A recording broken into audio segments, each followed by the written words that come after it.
pode ir abrindo sua Bíblia comigo em Eclesiastes.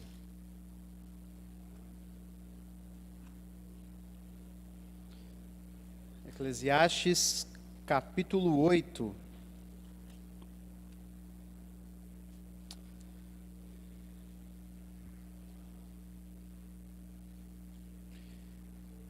Eclesiastes, capítulo 8. Hoje nós vamos caminhar do versículo 10 do capítulo 8 até praticamente todo o capítulo 9. Tá bom? E como esse texto é grande, nós vamos lendo conforme formos caminhando no estudo. O Brasil, ele é um dos países que mais consomem café no mundo. Você sabe disso. O cafezinho está em quase todas as casas. É difícil encontrar quem não gosta do café, quem não gosta de café, mas sempre tem alguém, né? Mas todas as casas, praticamente, quando a gente vai visitar, quando a gente é chamado, ou quando nós recebemos, tem o cafezinho. E por mais que nos últimos anos, essa onda de café gourmet, café especial, tenha chegado no Brasil, com cafés mais gostosos, café menos amargos, café de maior qualidade, a verdade é que na grande maioria das casas ainda tomamos o famoso militão, né? Ainda tomamos o Três Corações, ainda tomamos aquele café que a gente compra no mercado. Só que quem toma esse café sabe que tem um problema, ele é bem amargo. Para esconder as impurezas, a baixa qualidade, ele é bem amargo. E é por isso também que tanto quanto é difícil encontrar alguém que não gosta de café, é difícil encontrar alguém que tome esse café do mercado sem açúcar. A gente toma esse café com açúcar. Por quê? Para poder descer melhor. E para quem não toma açúcar, com adoçante. Ou quando não tem adoçante, um chocolatinho já dá uma ajuda, né? Chocolatinho com café. Mas talvez você está pensando, Léo, por que você está falando isso? É porque você saiu de casa correndo e não tomou café? Não, não é por isso que eu estou falando, meu irmão. É porque Salomão, nesse texto, ele vai perceber que a vida é mais ou menos como esse café do mercado. A vida, ela é amarga. A vida, ela é amarga. Ela é marcada por tristezas, ela é marcada por sofrimento. Mas também existe uma maneira que nós podemos adocicar a vida. Existe uma maneira que a Bíblia nos apresenta, pela qual nós podemos viver essa vida de uma maneira mais alegre, de uma maneira mais prazerosa e desfrutando das bênçãos que o Senhor nos dá. Por isso que o tema do estudo de hoje, do nosso sermão de hoje é adocicando a vida, tá bom? E na primeira parte nós vamos ver os motivos que Salomão apresenta, são 3, pelos quais a vida é amarga. Os motivos pelos quais a vida é amarga. E depois, na segunda parte, nós veremos como adicionar um pouco de doce nessa mistura e como podemos viver essa vida para a glória de Deus e desfrutando da alegria que Ele nos dá, tá bom? Então, na primeira parte, por que essa vida é amarga? E Salomão vai dizer que, primeiro, essa vida ela é amarga porque ela é injusta. Olha comigo o versículo 10 do capítulo 8. Assim, também vi os ímpios serem sepultados com honra, ao passo que os que frequentavam o lugar santo foram esquecidos na cidade onde fizeram o bem. Também isto é vaidade. Versículo 11. Como não se executa logo a sentença contra uma má obra, um crime, o coração humano está inteiramente disposto a praticar o mal. E no versículo 14 ele diz: ainda há outra vaidade sobre a terra, justos que são tratados segundo as obras dos ímpios, e ímpios que são tratados segundo as obras dos justos. Digo que também isto é vaidade. Então Salomão ele narra algo que ele viu de novo, e ele viu que esse mundo, mais uma vez, é marcado por injustiças. Ele diz no versículo 10, que ele viu pessoas ímpias e perversas receberem sepultura. E a ideia aqui de receber sepultura, é que ele viu pessoas ímpias serem tratadas com honra. os judeus, eles valorizam muito o sepultamento, mais ou menos como a nossa cultura, é o sepultamento do corpo. E a ideia de alguém ser sepultado é que essa pessoa recebeu honra. Só que o problema de Salomão é que essa pessoa que recebeu honra era perversa. E o justo, o bom, que fez o bem na cidade, esse caiu no esquecimento. Esse é o ponto dele. E ele diz então no versículo 14 que nesse mundo, muitas vezes, pessoas justas são tratadas como ímpias, e pessoas ímpias são tratadas como justas. O que é que Salomão está dizendo aqui, senão que essa vida é marcada por injustiça? Você com certeza já experimentou isso, um tratamento de injustiça. Você com certeza já viu isso, todo dia quando ligamos a TV. E eu e você com certeza também já agimos de maneira injusta. É isso que Salomão está vendo. Esse mundo é marcado pela injustiça, e isso faz com que as pessoas sejam ainda mais más. É por isso que no versículo 11 ele diz que quando demora a punição, quando o crime, a má obra, ela não é punida, os homens ainda têm mais desejo de fazer o mal. Então ele está dizendo que a injustiça gera mais injustiça, e gera mais injustiça, e gera mais injustiça. A vida é amarga, porque as coisas não são como elas deveriam ser. E para ilustrar essa verdade, Salomão ele conta uma história, lá no final do capítulo 9, olha comigo, capítulo 9, versículo 13, fica com a Bíblia aberta e caminha comigo. Também vi, 9:13, este exemplo de sabedoria debaixo do sol, que me pareceu sobremodo excelente, ou que me pareceu espantoso. Havia uma pequena cidade onde moravam poucos homens. Um rei poderoso atacou a cidade, sitiou-a e levantou contra ela grandes rampas de ataque. Nessa cidade se encontrava um homem pobre e sábio, que poderia ter livrado a cidade com a sua sabedoria. No entanto, ninguém se lembrou daquele pobre. Então eu concluí que a sabedoria é melhor do que a força, mesmo que a sabedoria do pobre seja desprezada e as suas palavras não sejam ouvidas. Olha o que Salomão está dizendo. Ele viu uma cidade em que estava sofrendo o ataque, e existia alguém dentro daquela cidade que poderia livrá-la por meio da sua sabedoria. Só que esse senhor, essa pessoa, era pobre, e ninguém se lembrou dela. Salomão está dizendo então, essa vida é marcada por injustiça. Quem deveria receber honra, não recebe. Quem deveria ser lembrado, não é. E quem deveria receber a desonra, recebe a honra. Esse é o mundo que Salomão diz, é o mundo que Salomão viu. O mundo que ele é amargo, porque existe injustiça nele. Mas Salomão vai continuar. E ele diz que essa vida, ela também é amarga, porque ela é incompreensível. Olha comigo o capítulo 8, versículo 16.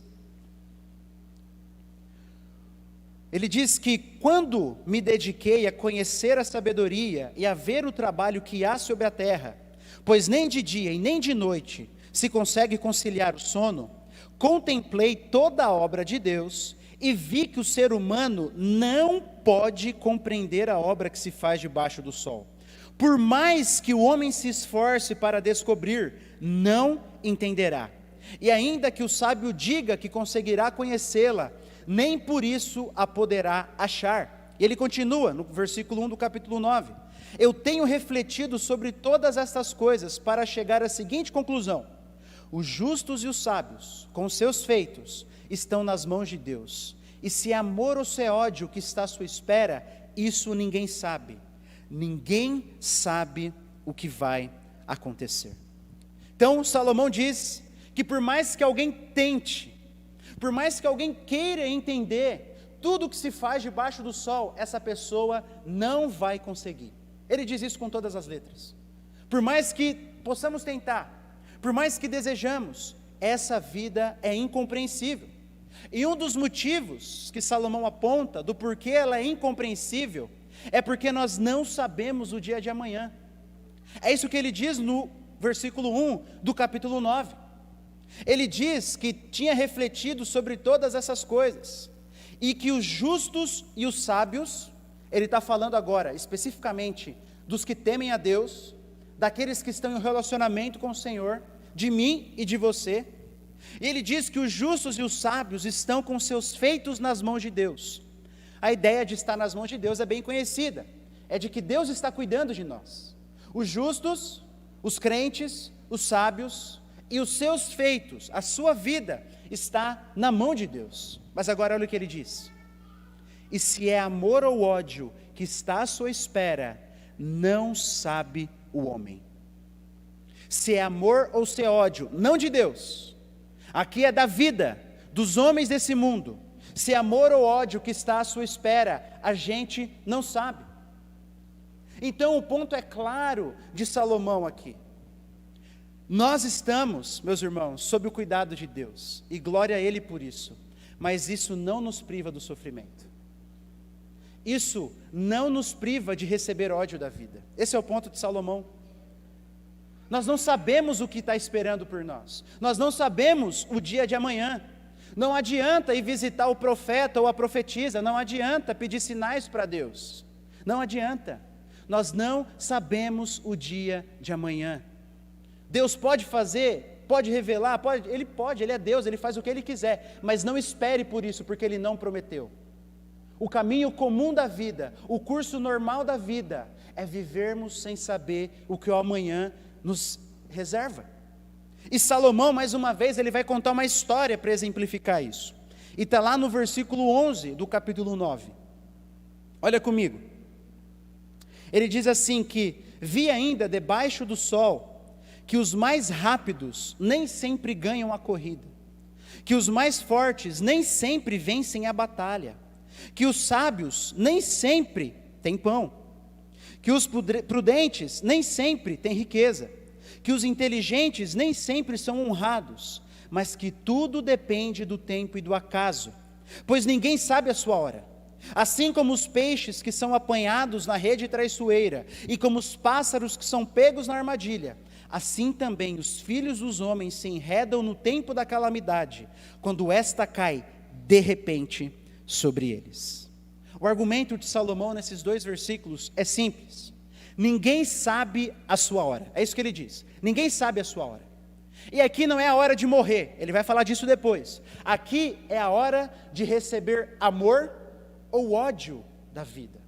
Ninguém sabe se vai ser campeão, se vai receber a vitória, como ele diz no versículo 11, se vai receber riqueza, se vai receber o pão, ou se, como os peixes e os passarinhos, se vão cair numa armadilha, se vão cair na calamidade. Esse é o ponto dele aqui. Ninguém sabe o que a vida nos reserva. Ninguém sabe. E quando ele diz que tudo depende do tempo ou do acaso, ele não está dizendo aqui, usando o acaso, essa palavra hebraica, como a gente usa hoje, como um conceito filosófico de que as coisas podem sair do controle das mãos de Deus. Ele não está falando disso. A palavra em hebraico, e o que Salomão está querendo dizer aqui, é um evento inesperado. É o evento que nós não sabemos que vai acontecer.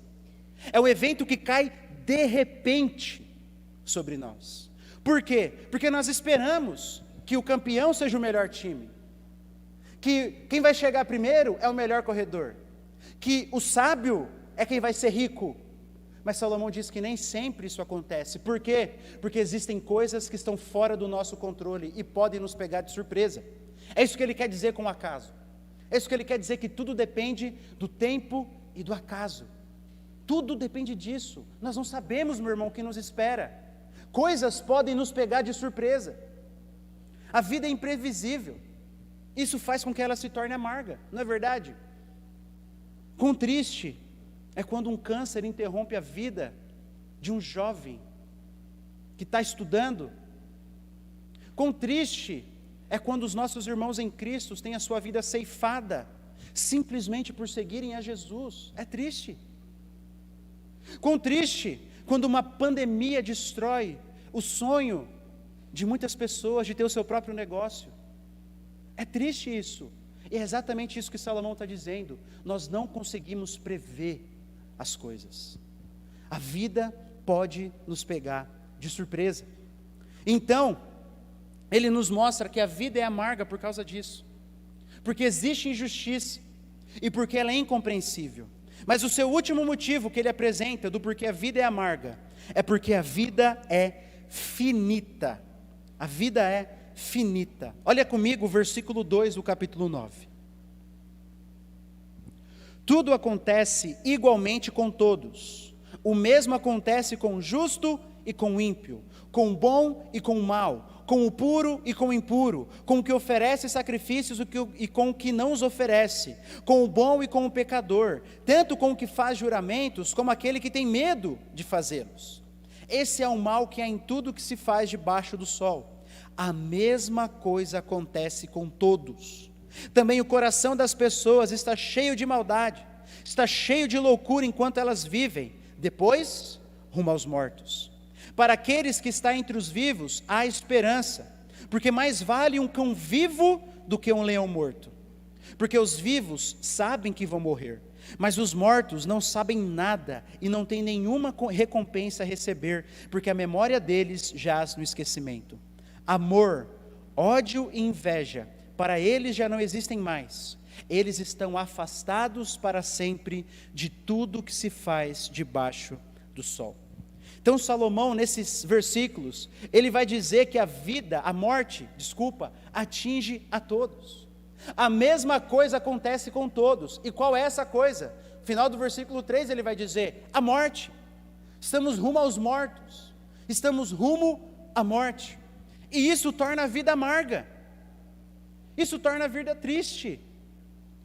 Mesmo quando um irmão em Cristo morre, e nós sabemos que ele está em um lugar melhor, desfrutando das bênçãos de Deus, ainda assim é triste, porque nós não fomos feitos para experimentar a morte.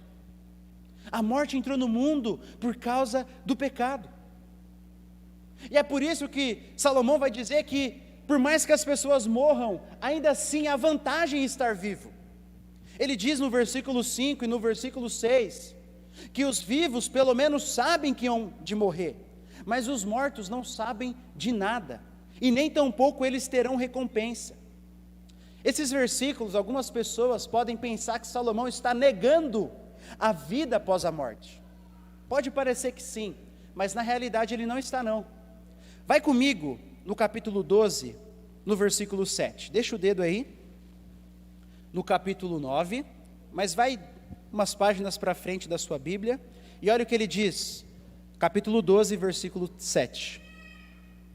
E o pó volte à terra de onde veio, e o espírito volte a Deus que o deu. Então Salomão tem bem claro aqui, depois que uma pessoa morre, o seu corpo vai para o pó da terra, mas o seu espírito volta para Deus que o deu. Isso está bem claro. Então, aquele texto que nós estamos vendo, versículos 5 e 6, do capítulo 9, Salomão não está negando a vida após a morte, porque ele crê que existe vida após a morte.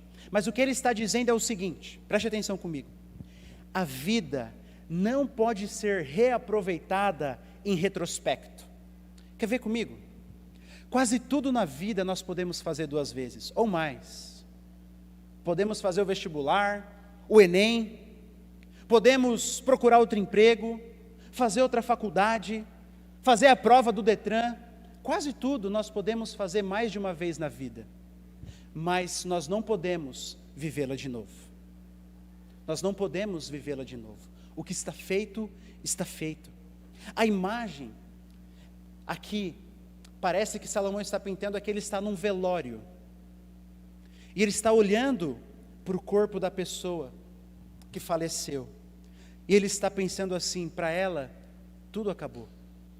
Para ela, não existe mais ódio, inveja, esse ódio e inveja que tem aqui, já não faz mais nada nela. A vida dela já se foi aqui. O que está feito, está feito. Ela não pode mais voltar e viver. Ela não vai ter mais uma segunda chance. É isso que Salomão está dizendo. E é por isso que ele diz, ele usa um ditado, no versículo 4, que é melhor ser um cão vivo do que um leão morto. E a ideia de cão naquela cultura não é igual hoje. aqueles bichinhos bonitinhos que a gente gosta, que a nossa sociedade cuida, não. No tempo de Salomão, o cão era um animal impuro, carnicento, mais ou menos como uma hiena. Então Salomão está dizendo assim, é melhor ser alguém desprezado, mas que está vivo, do que alguém que foi grande como um leão, mas está morto. Por quê? Porque para os vivos ainda há esperança. Para os vivos ainda há esperança. Esse é o ponto de Salomão aqui. Ainda há esperança da pessoa que não teme a Deus passar a temer. Mas para o que já morreu, se morreu não temendo a Deus, não tem mais esperança. Ainda há esperança daquele que não desfrutou da vida passar a desfrutar. Daquele que viveu uma vida somente debaixo de tristeza, começar a aproveitar a vida e encontrar a alegria. Ainda há tempo daqueles que só tomaram o café amargo colocar açúcar. Mas para aquele que já morreu, não tem mais. Esse é o ponto de Salomão aqui. A vida, ela também é amarga, porque a morte nos espera. E esse é o quadro que Salomão pinta. Salomão pinta um quadro de uma vida amarga, onde existe a injustiça,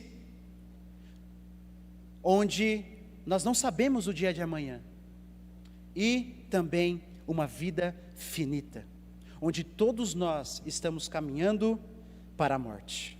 Mas antes de passar para a parte de como nós podemos colocar um doce aqui, eu preciso fazer uma aplicação. E a aplicação aqui é, meu irmão, nós precisamos ter uma visão realista da vida. Nós precisamos ter uma visão realista da vida. Quer ver? Todos nós, de uma maneira ou de outra, somos influenciados pela famosa teologia da prosperidade. Não, Léo, que isso?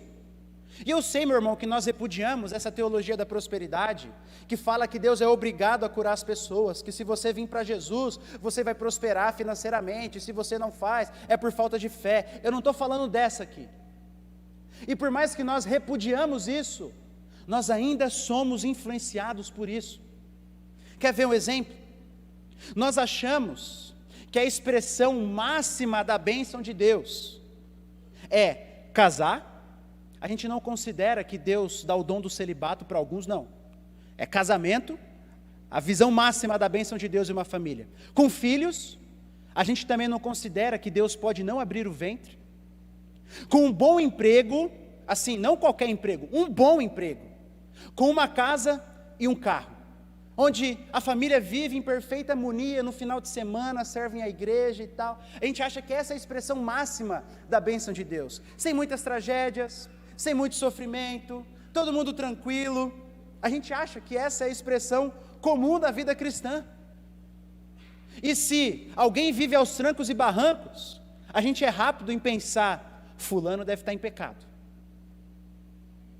O que é isso, se não sermos influenciados pela teologia da prosperidade? Nós achamos que Deus é obrigado a nos dar uma vida boa, que Deus é obrigado a nos dar uma casa própria, que Deus é obrigado a nos abençoar com uma estabilidade financeira. Nós achamos isso, por mais que muitas vezes não dizemos. Nós achamos que se somos crentes e abrimos um negócio, ele vai prosperar. Nós achamos que depois de virmos a Jesus, muitas vezes, não vamos mais enfrentar uma perda de um emprego, uma tragédia, sofrimento. Nós achamos isso. Nós achamos que depois de virmos até Jesus, está tudo bem, está tudo em paz, está tudo em riba, mas não. E eu poderia ficar falando e falando, mas você já entendeu o ponto. A gente acha que Deus é obrigado a nos dar aquilo que a nossa cultura diz que é bom. E isso é teologia da prosperidade. Meus irmãos, muitas vezes nós achamos que vivemos no fantástico mundo de Bob. Nós vivemos num conto de fadas, que nós vamos para Jesus ai que coisa mais linda. Mas Salomão não pinta esse quadro aqui. Nós vivemos num mundo caído, num mundo com injustiça, num mundo onde nós não sabemos o que o amanhã nos reserva, no mundo onde nós estamos caminhando para a morte. É esse mundo que nós vivemos. Por isso, não se escandalize quando a vida for injusta com você. Não culpe Deus. Não se escandalize quando a tragédia bater na porta. Não se escandalize. Não se escandalize quando a morte ceifar a vida de alguém próximo a você. Não se escandalize. Esse é o mundo que nós vivemos. É um mundo amargo. É um mundo amargo. Não acredite na mentira de que se eu venho para Jesus, está tudo resolvido. Ele vai resolver tudo, mas lá no último dia. Enquanto vivemos esse mundo, o que Ele promete é resolver o maior dos nossos problemas, que é o nosso pecado que nos separa de Deus. É isso que é resolvido nessa vida. O resto depende do plano dEle para nós. E se Ele não faz, Ele não deixa de ser bom. Ele não deixa de ser Senhor. Meu irmão, a vida com Jesus é sim encontrar contentamento. Mas é encontrar contentamento, como diz Paulo, em toda e qualquer situação. É passando fome ou é na fartura. É passando frio ou está bem aquecido. É estar bem com todo mundo ou sendo perseguido por todos. Esse é o tipo de contentamento que a Bíblia diz. Não é o contentamento de estar sossegado sempre. Não é isso. A vida com Jesus é sim encontrar a paz, mas é também aprender a desfrutar dessa paz quando o coração está em guerra. A vida com Jesus é sim encontrar refúgio, mas só aprendemos que Ele é o nosso refúgio e a nossa fortaleza no meio da tempestade. Esse é o ponto. Por isso nós precisamos ter uma visão realista da vida, porque se não tivermos, quando a tragédia bater, nós vamos nos escandalizar, nós vamos ficar bravos com Deus. Não podemos, meu irmão. A Bíblia não prega peças na gente. Ela deixa muito clara o mundo em que nós vivemos. E ele é um mundo amargo. É um mundo amargo. É isso que Salomão nos mostrou até aqui. Vivemos nesse mundo amargo. Mas o que fazer com tudo isso agora? Você conseguiu provar o amargo aqui da vida? Um dos propósitos do livro de Eclesiastes é fazer isso. É mostrar que a gente vive num mundo amargo. E para a gente experimentar de fato que a gente vive nesse mundo amargo. E se a gente fosse embora agora, seria meio depressivo. Mas graças a Deus que Salomão vai apresentar a maneira como podemos adocicar essa vida. A maneira como podemos viver essa vida, então, não deprimidos demais, nem ansiosos demais. E ele vai nos apresentar no capítulo 9, do versículo 7 ao 10. Olha comigo. Portanto, concluindo, sendo assim, vá e coma com alegria o seu pão, e beba com prazer o seu vinho, pois Deus já se agradou do que você faz. Que as suas vestes sejam sempre brancas, e que nunca falte o óleo sobre a sua cabeça.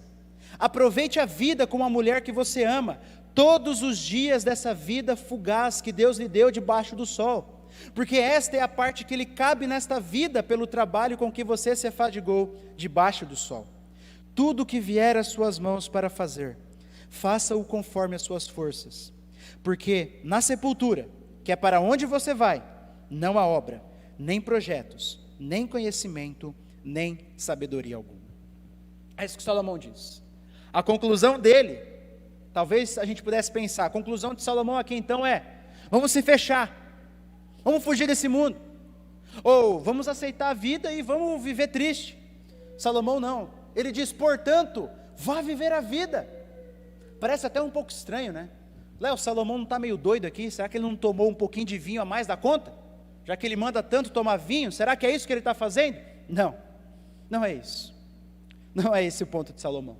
Salomão já nos ensinou que Deus é soberano, não é verdade? Volta uma página aí na sua Bíblia, no versículo 14 do capítulo 7.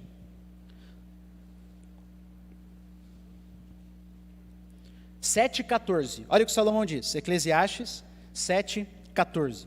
No dia da prosperidade, seja feliz, mas no dia da adversidade, considere que Deus fez tanto este como aquele.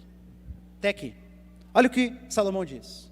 No dia, meu irmão, da adversidade, nós precisamos considerar, precisamos chorar, mas no dia da prosperidade, devemos aproveitar, e sempre reconhecendo que Deus faz tanto um quanto o outro, que é Deus que controla nas nossas vidas, tanto as coisas boas, quanto as coisas ruins, é Deus que controla, é isso que Salomão está dizendo. Você pode voltar lá para o capítulo 9, e esse é o ponto de Salomão então. Portanto, se é Deus que faz essas coisas, se esse mundo é amargo, mas se Deus é soberano, vá viver a sua vida, vá viver a sua vida. Essa vida, ela é amarga, mas Deus apresentou o açúcar, Deus apresentou a maneira como podemos vivê-la. Meu irmão, isso é a maior expressão da graça de Deus. Sabe por quê? Às vezes a gente olha como se Deus fosse obrigado, como eu falei, a sempre nos dar as coisas boas, mas se nós entendemos o nosso pecado, deveria ser ao contrário. Deus, ele poderia muito bem, ainda assim, ser justo e amoroso, ter destruído o mundo depois que Adão e Eva pecaram, mandado os dois para o inferno e pronto, e acabou. Ele seria o mesmo Deus, bom, justo, o mesmo Deus. Deus, ainda assim, se ele não quisesse destruir Adão e Eva, ele poderia ter nos deixado seguir o nosso próprio caminho. Ele não era obrigado a me salvar e a nos salvar. Ele não é obrigado a salvar ninguém. Ele não é obrigado a salvar minha filha. Ele não é. Ele poderia ter nos deixado seguir esse caminho de perdição, experimentar simplesmente o amargo da vida, e ele seria, ainda assim, muito justo e muito bom. Mas não. Ele então nos chama para um relacionamento com Ele, e nos dá lampejos da sua graça, e nos dá maneiras pelas quais nós podemos adoçar essa vida que é amarga. Esse é o ponto, e é por isso que ele diz, vá, é um mandamento de Salomão, e se nós cremos, e cremos que a Bíblia é inspirada por Deus, é um mandamento de Deus. Vá, e coma com alegria o seu pão, e beba o seu vinho. Esse é o ponto de Salomão. Sabe qual é o contraponto do texto aqui? É o seguinte: não fique querendo entender tudo. Não fique querendo entender tudo. Não fique deprimido demais. A vida é triste, mas não fique simplesmente chorando. Não se tranque no seu quarto e fique lamentando apenas. Salomão está dizendo, não seja nem muito preocupado, nem muito deprimido. Vá viver a sua vida. E por quê? Olha o detalhe do texto.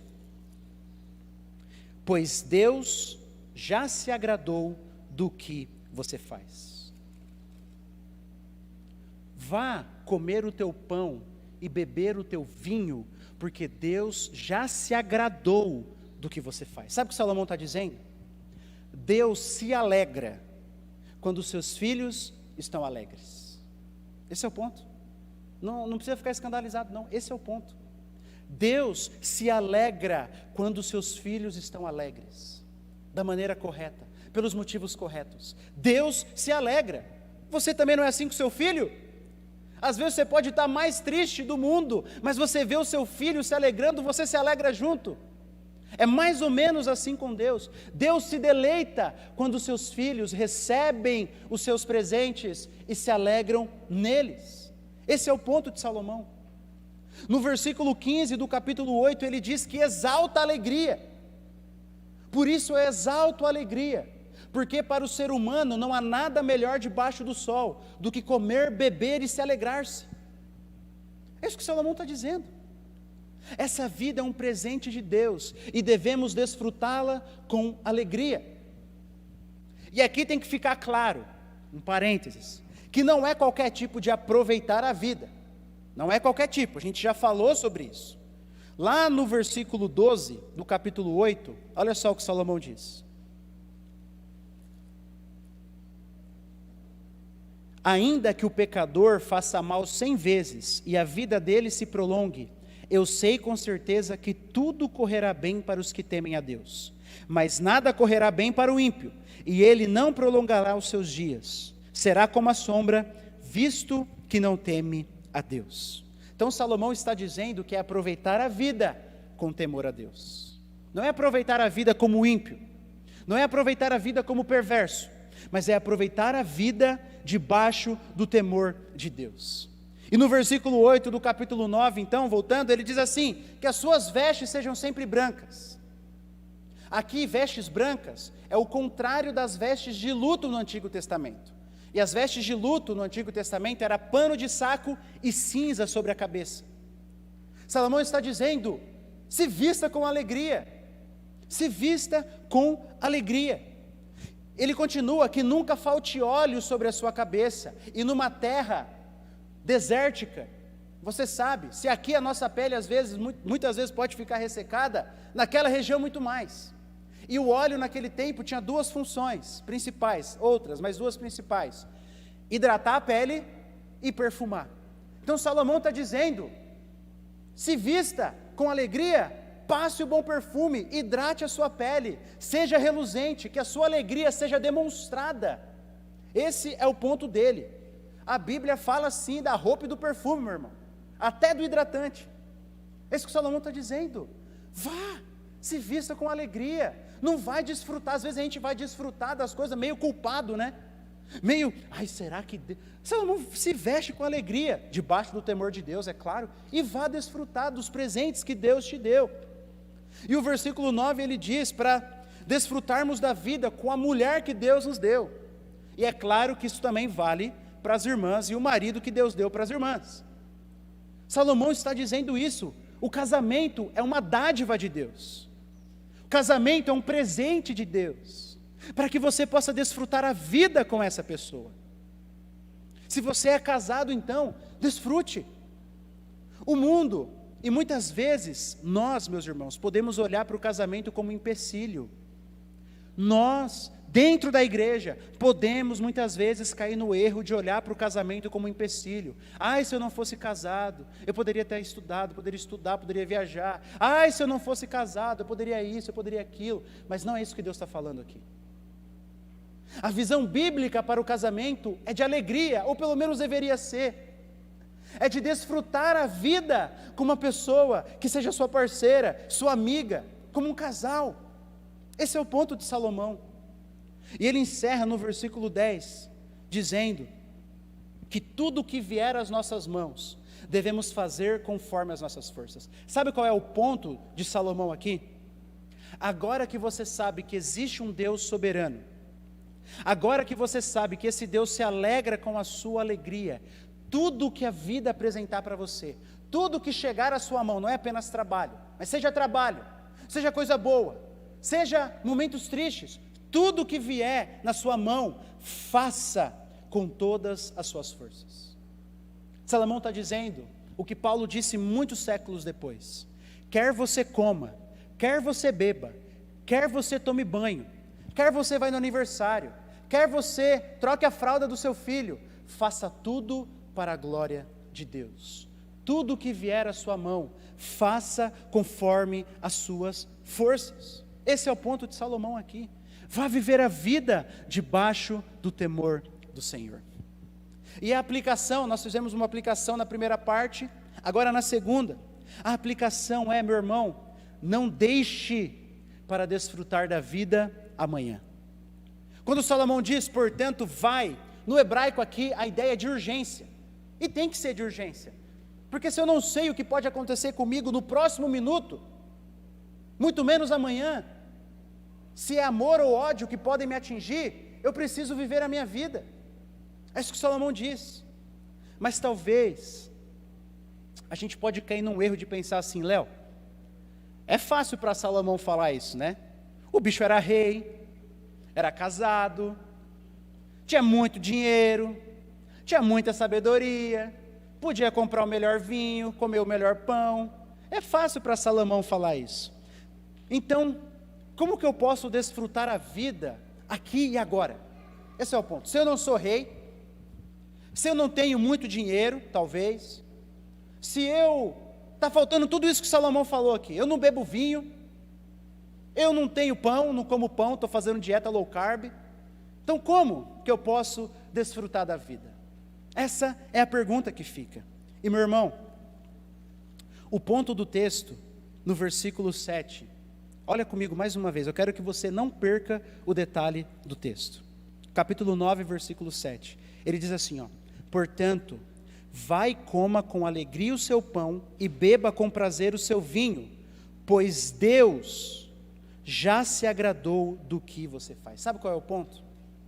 A base para aproveitar a vida não é ter vinho ou ter pão, não é ser rei, não é ser casado, não é ter vestes brancas, não é ter um bom perfume francês, não é essa base para aproveitar a vida. A base, a motivação para aproveitar a vida é reconhecer a bondade de Deus. Esse é o ponto de Salomão. Eu me alegro com aquilo que eu tenho hoje. É isso que ele está dizendo.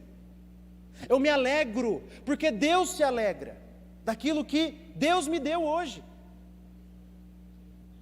Não preciso beber vinho ou comer pão. Pode ser comendo picanha e tomando uma Coca-Cola gelada. Como diz um comentarista, nem Salomão em toda a sua glória tomou uma Coca-Cola de 1 litro gelada. Nem Salomão. Pode ser assim.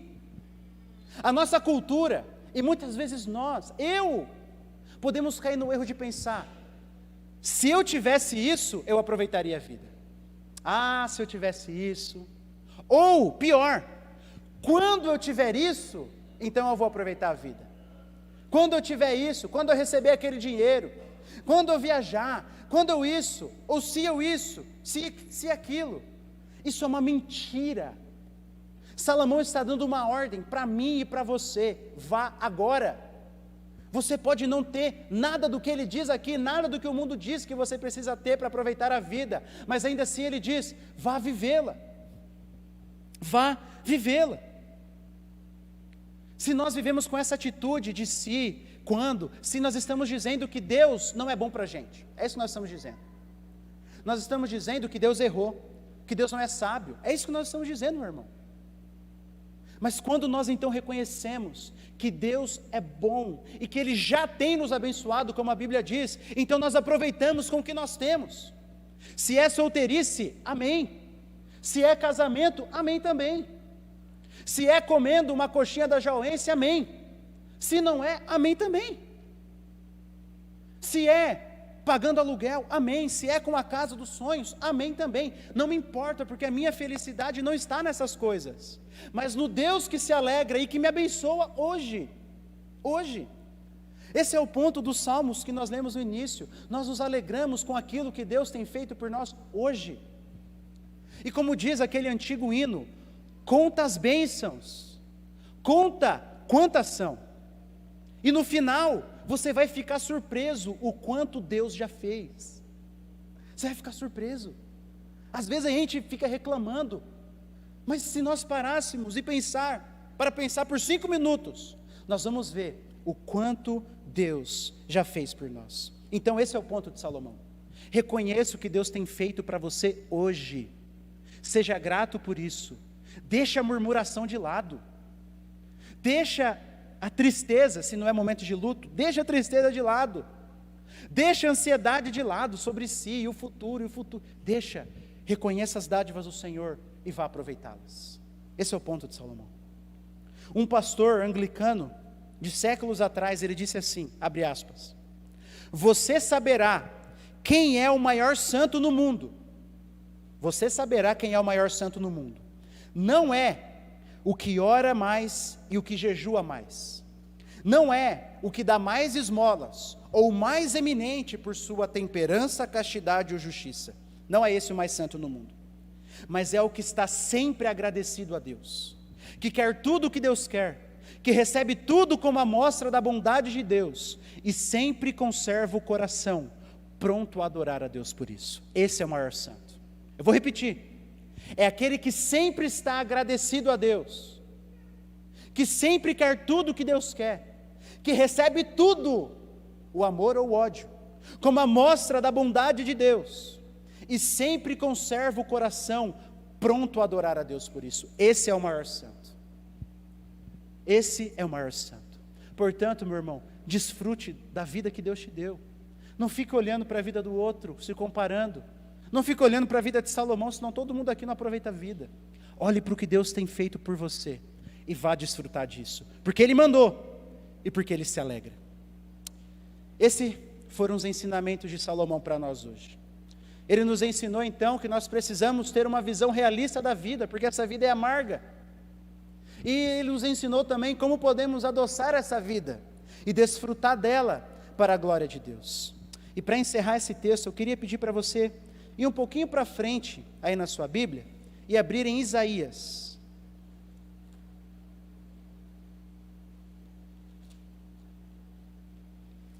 Um pouquinho para frente de Eclesiastes, Isaías 65.